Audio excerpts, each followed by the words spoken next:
వనమిక TV మీకోసం వచ్చేసింది. ఒక నిశ్శబ్ద విషాదం 3 ఏళ్ల రక్తాన్ని చెమటగా మార్చి, చేతిలో డబ్బుల సూట్ కేసుతో, గుండె నిండా అమ్మ కోసం కొన్న పట్టుచీరతో శామ్ గారు తన సొంతూరు సెయింట్ మేరీస్ నగర్లో అడుగుపెట్టారు.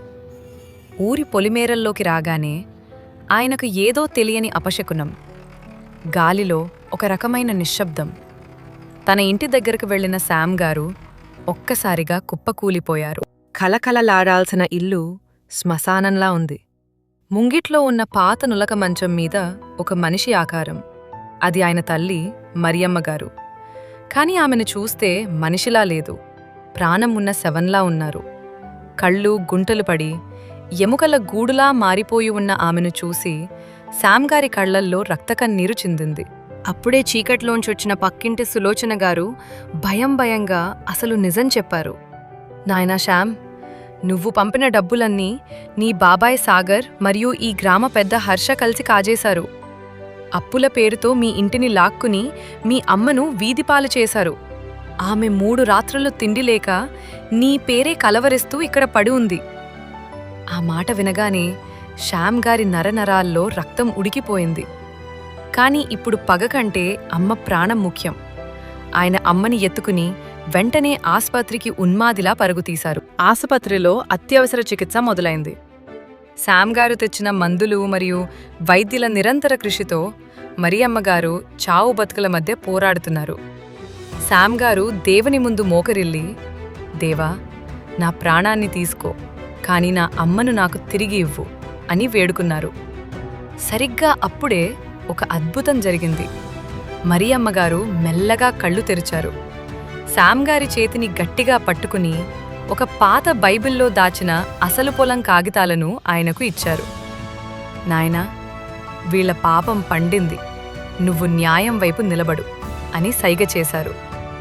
వైద్యం పూర్తయ్యాక సంపూర్ణ ఆరోగ్యంతో అమ్మ మరియు శామ్ గారు కృతజ్ఞతలు చెప్పుకోవడానికి చర్చికి వెళ్లారు. మరుసటి రోజు రచ్చబండ దగ్గర పంచాయతీ. బాబాయ్ సాగర్ మరియు హర్ష ఎంతో అహంకారంతో ఒక దొంగ సంతకమున్న పత్రాన్ని చూపించారు.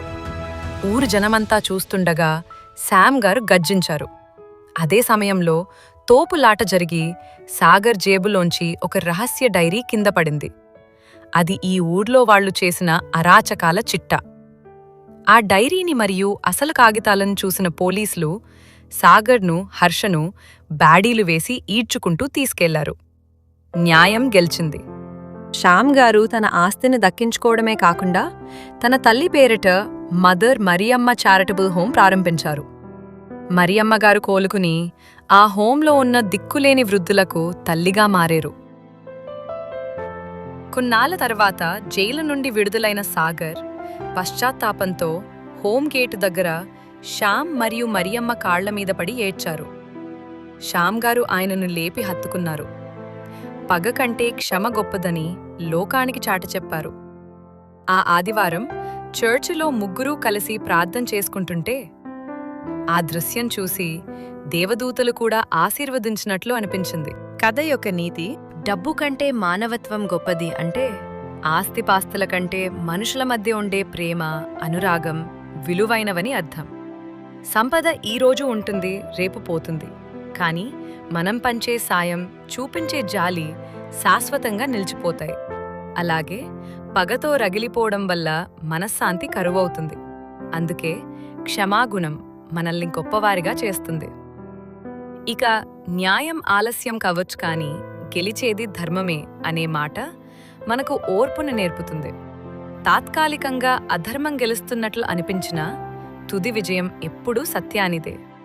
ఈ విలువలే సమాజానికి పునాదులు. Thanks for watching. Please like, share and subscribe.